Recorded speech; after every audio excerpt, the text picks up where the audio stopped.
मोहतरम नाज़रीन, काराबाग तनाज़े में आर्मीनिया को मुसलसल पिसपाई का सामना करना पड़ रहा है।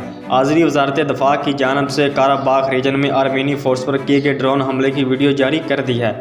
रिपोर्ट्स के मुताबिक वस्ती एशियाई ममालिक अज़रबैजान और आर्मीनिया का मुतनाज़ा इलाके पर गुज़श्ता कई रोज़ से तनाज़ा जारी है, जिसके बाद दोनों तरफ दर्जनों हलाकतें हो चुकी हैं।